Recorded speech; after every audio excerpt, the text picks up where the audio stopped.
Mga magagandang proyekto na iniwan ni President Rodrigo Duterte. Top 10, pagbuwag ng mga oligarko sa Pilipinas. Kilala ang Pilipinas bilang isang bansa na pinapaikot ang ekonomiya ng mga oligarko o mayayamang pamilya na halos hinawakan na ang lahat ng industriya sa Pilipinas. Top 9, universal healthcare. Dahil na rin sa banta at pasakit ng COVID-19 pandemic, lalo pang tinutukan ng Duterte administration ang healthcare ng mga Pilipino.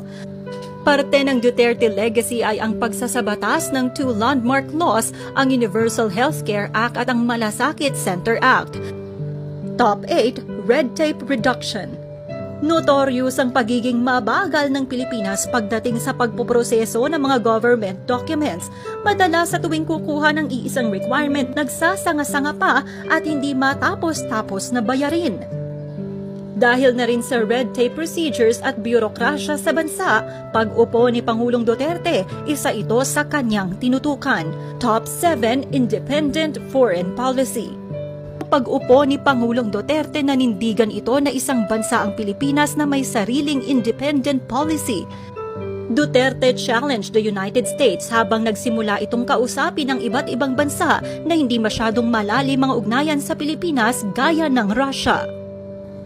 Pagdating naman sa military enhancement kung saan madalas ay umaasa ang Pilipinas sa Amerika at Japan, sinubukan ni Duterte na lapitan ang bansang Israel. Malalim rin ang ugnayan ng Pilipinas at Israel dahil naging kanlungan ng mga Hudyo ang bansa noong panahon ng Holocaust.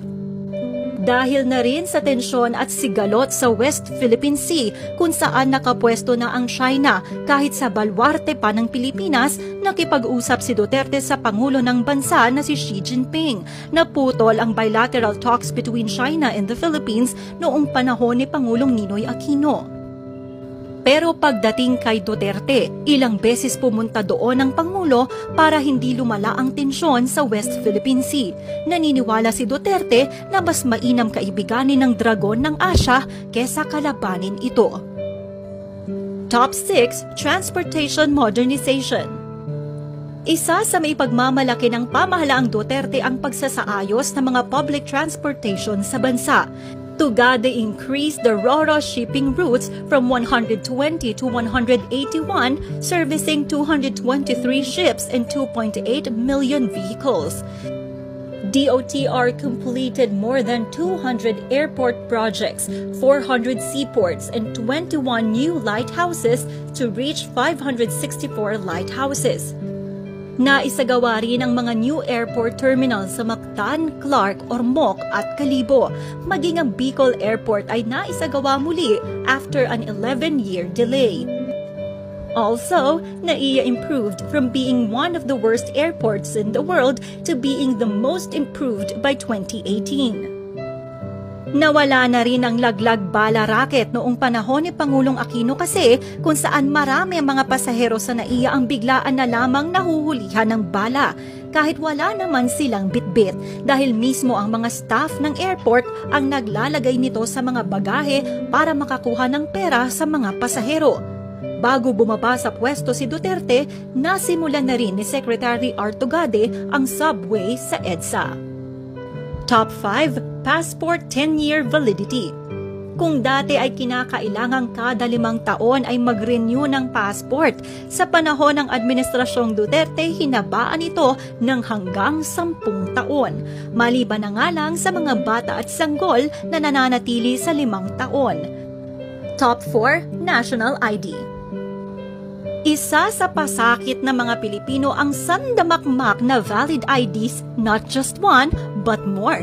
Nariyan ang SSS ID, UMID ID, PRC ID, driver's license, postal ID, voter's ID, barangay ID, senior ID, PWD ID, PhilHealth ID at sandamakmak pa. Dahil rito minarapat ng Pangulong Duterte na magkaroon ng mga Pilipino ng ultimate ID at ito nga ang National Identification Card. Ito lang sapat na. Top 3, pagtapos sa teroristang grupo sa Marawi. October 17, 2017, naideklara ni Pangulong Duterte na tapos na ang bakbakan sa Marawi matapos mapatay ang dalawang pasimuno ng sigalot sa Marawi na sina Omer Maute at Isnelon Hapilon. Nasa 920 na terorista ang napatay ng militar.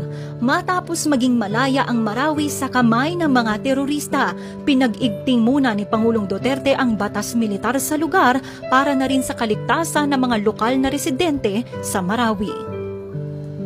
Top 2, pagpapalakas sa military defense ng Pilipinas.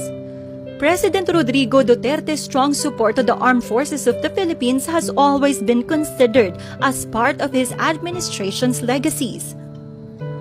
Sa ilalim kasi ni Pangulong Duterte, nasa 54 projects ng defense modernization ang nakumpleto na, habang 70 projects naman ay naisagawa na rin. Kabilang sa mga ito ang pagdagdag ng mga military equipment gaya ng missile frigates ng BRP Jose Rizal o FF-150 at BRP Antonio Luna o FF-151 na ngayon ay deployed na para sa patrol missions. Kabilang pa rito ang FA-50PH Light Interim Fighter Aircraft at dalawang Augusta Westland AW-159 o Wildcat Anti-Submarine Helicopters. Nag-procure na din ang AFP ng Polish-made S-70I. Naglagak ang Pangulo ng mahigit 100 bilyong pisong pondo para sa iba pang procurement na siyang magpapalakas sa sandatahang lakas ng Pilipinas. Target ng Duterte administration na by 2028, isa na sa tinitingalang armed forces ang Pilipinas na kaya nang makipagsabayan sa mga kapitbahay nito sa Asia. Top 1, Build, Build, Build Program. Sa ilalim ng pamumuno ni Pangulong Duterte, nabuhay ang tinaguriang The Golden Age of Philippine Infrastructure. Sa tulong na rin ng kanyang kalihim sa Department of Public Works and Highways na si dating Secretary Mark Villar, the Duterte administration spent more money to infrastructure, over 6 trillion in 6 years.